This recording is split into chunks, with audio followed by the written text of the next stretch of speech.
How is someone proven wrong? By it not working in reality. For instance, I trust that God will pay my bills because God loves me and Jesus will save me, right? And then the bills are not paid. Oh, well, Jesus will do tomorrow. I just know it if I just surrender to God as a lamb, all of that, and it doesn't happen.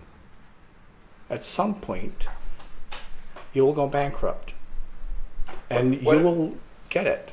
What if I say, I trust that God will teach me what I need to learn? Yes, sure. That is an affirmation towards your own ability to pay attention. It's got nothing to do with God. Whatever definition you have of God is part of your own mind and imagination. It's got nothing to do with God. This is why, everybody has their own definition. Well, let's say that's my definition. Yeah, sure. How could that be proven wrong? By you gradually maturing. Your definition of God now is hopefully different than they were as a child. Because you have experience and you grow and you process things, and the concept of God will evolve. But the concept of God, for the most part, simply recognizes the highest point in your mind. Turn into a being, mirroring yourself. So it's still the higher point of the self. It's still very far away from what it actually is. But it's fine. It's how we move forward. We cannot deal with reality as it is. We mature and grow into it. It's an evolutionary process. So it's absolutely fine. But when we start accelerating our spiritual growth, it's because we start understanding these things. So we take our own assumptions less seriously. And we've seen so many times throughout our lifetime that, yeah, I was wrong every fucking time. So the conclusion would be that I'm always wrong. And I should, also stipulate that when I create new definitions, say, okay, this is a stepping stone. But I need the stepping stone in order to take one step. But then I need to take another step, and then I leave that behind and I create a new one. And that's fine. So we start realizing, all right, we need to solidify our exact point of evolution so that we can understand where we are and the information and how things work at this level. And that becomes the stepping stone, right? And then we step on it. And then we move. But if we hold on to it, we will stand there, right? At some point, we will figure it out. But part of spiritual awakening is that you start to understand this process. So you know the drill. You can have the greatest epiphany, okay, yeah, done that 100 times before. I know how I need to process. And then this comes and the ego will do that and then blah, blah, blah. You can go through that whole thing and you know where you're going with it. And you can see how your mind processes. It's like, a flipper game. It goes there and the ball just goes around all these different areas and does what it needs to do. And then you get to the point of, okay, got it. I can see that my consciousness has changed. My insights are different and I'm moving forward. And then you just know that whatever I related to will change.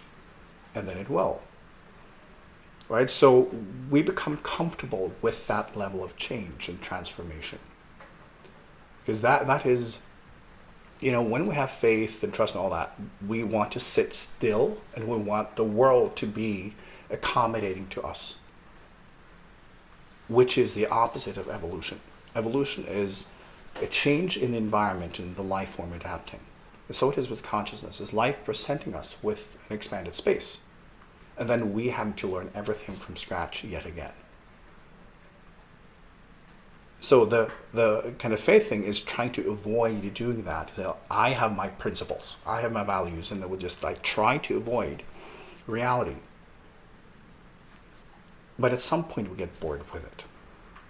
And then we understand part of this dialogue that whenever I have grasped something it will expand one more time, and I will have to do it again. And it becomes a joyous process. It's not about losing, it's about gaining. And you understand that matter is simply there to solidify and to crystallize. You're not supposed to hold it and keep it in your pockets. It's simply there like learning tools where we are in our consciousness. And when that's done, it's the next thing. Because that is what the process is. So you learn that you're not actually letting go, you're only gaining. Because matter means nothing to you anymore. It sounds like you have a very scientific way of approaching this. I have a scientific background myself, yes. And it's this curiosity where like the only reason to answer a question is to open up new questions. That's the whole absolutely. And it seems like the yogis in ancient India also had this same mentality, yes. That it's about exploring and being curious and not about necessarily finding definitive answers. When you go into, we call it true spirituality, like the deeper traditions all over the world, they are all very scientific. And many physicists, and they have been so involved with spiritual traditions and studied both old texts and books, but also worked with spiritual teachers, including myself. I spent a lot of this lifetime teaching scientists because there is a bridge. And often what I explain is that even in science, the greatest limitation is the human mind, because the human mind can only imagine certain things and perceive reality a certain way. That becomes the blockage. So my job in working with scientists is assisting them in expanding in such a way that they can see things that are right in front of them and they can't see them. And as when you look at the last 100 years or so, a lot of the scientists responsible for the biggest breakthroughs, they have been studying spiritual traditions. So there is a bridge, because when it's realized that, when you are in an expanded consciousness, you can start observing how the universe actually operates. But you may not have the words or the concepts to build your own models based on what you can see, right? And that can give a hint. And then physicists can take that and test them out. And there have been more and more experiments done based on exploring the observations of people in higher consciousness. So it's kind of like lower form of spirituality that scientists don't relate to. When it comes to those who are really kind of penetrated reality, there is an absolute bridge between the two, and there is a correlation. So basically what I can give them is, sometimes I can explain mechanisms that I can see, and then they can test them. Do you have an example? Yes and no. That belongs to them.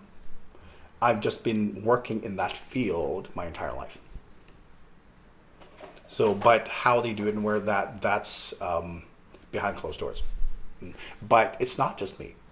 There's always been an interest in those who are like pushing the boundaries of science. They've always been interested in advanced spirituality. And for 1,000 years ago, or during the times of like philosophy, spirituality and science were the same thing. It's only recently that they've kind of branched away from each other. Yeah, because religion destroyed everything. Because religion is not spirituality, right? Religion is dogma. It's about not asking questions. It's about submission. It's about like doing what you're told and to not ask questions. So religion killed that connection, and therefore science had to break away. If we had had a more modern spirituality, or open spirituality, or real spiritual traditions in Europe at that time, it would have been a very different story. But that has since been reconnected. Especially again in the world of physics, right? Because that's where they test out reality, not in social sciences. I have a question about this faith. because there's this tradition of bhakti yoga, you know, where it's devotion. Devotion is kind of the practice somehow, and how I see it, this is based on faith. It seems like to me, and faith is somehow this this emotion, this spiritual emotion, as you were saying, and which is a great engine for putting your focus in that direction. Mm-hmm. But would you not recommend bhakti yoga, like being devoted and chant, sing, and having kind of this passion for the divine? I would recommend anyone to explore what they want to explore. Remember that we are in different journeys. And we are in different levels of consciousness and different things we need to do, right? We have different karma. We have different pathways. So when we're drawn to something, there's something there. And again, it's not about how advanced this or that is. Basically, you are where you are, and that's a fact. I say enlightenment is inevitable. Time is not relevant, right? And from a higher perspective, we all see everyone from the full potential, not from where you are, right? So it's just like a gardener seeing a flower bud will appreciate that as much as the like full unfolded flower, because it sees the same thing, right? So it's not competition. It's not who's more advanced. It's basically recognizing that we're all unfolding, and it's all about facilitating what can promote that growth and that healing and that love the most. And it's up to everyone to figure out what are they drawn to. Whatever is there is something, and when they're done with that, they will move on to something else. There is no right way to do anything. There's no wrong way to do anything. It's just us as beings becoming more competent in our own relationship to what is. So do whatever, right? Once you outgrow it, you outgrow it. Just like, in human life, we like different things. And that's fine, right? So if you are where the whole kind of faith thing and all of that is important to you, well, that's what you need to study, right? Whatever we assume, we have to let go of it at some point anyway, right? So we will never find this is the right practice. Yeah, for now. You will outgrow everything over and over and over, and you will find more advanced stuff, and they will outgrow that. It's endless. So we need to relax and say, like, okay, where am I? Right? Where am I in my own journey? And what can assist me? Because it's just like, if you're in kindergarten, you've been given a book in advanced physics, it can't help you. Right? You need to relate to where you are at in your own journey. And that can be whatever. It's up for you to decide. But part of my project is for people to feel free to do absolutely anything. And also understand that we have 100% responsibility. Freedom and responsibility is the same concept. And it's waking up to our own journeys and understanding we have to become competent and confident in our own journeys and learning how to walk our own path and to develop our consciousness and intelligence and interaction with life. Understand what I need to grow right now, what practices I need, what I'm drawn to, and understand what it is and why, and also when it's time to move on. We have absolutely the freedom and right to do whatever. So when it's not about finding the right practices or the right teacher or everything, it's just like, yeah, all of this exists. So you may learn how to choose intelligently and understand where you are at and what you need to grow, because that's your responsibility. It's not for you to surrender to a teacher and this teacher will make you grow. It doesn't happen. It's for you to understand how to become your own gardener. So I often say you are both the flower and the gardener. It takes time to realize that. But over time we'll learn what it takes to release our full potentials in dialogue with life, because life will show us. And life will guide us, and we then will have access to all the tools, all the beings, all the information that we need. And it could be whatever. So I think it's really important that we, in our culture, try to grow out of this story that this is the right thing. You know, I say, like, you know, you can have the most advanced drill.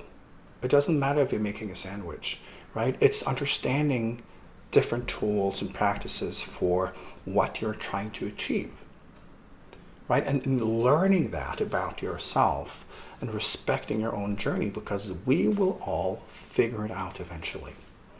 And I think it's important that we get to that kind of level of comfort, and we understand that we will figure it out. It will take time, but we have all the time in existence. There's no competition.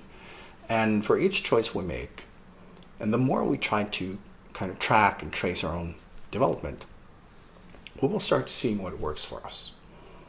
Right? And no matter what you believe, you will grow out of it. No matter what practice you will grow out of it. No matter what teacher you study with, at some point you will need something else, and that's fine.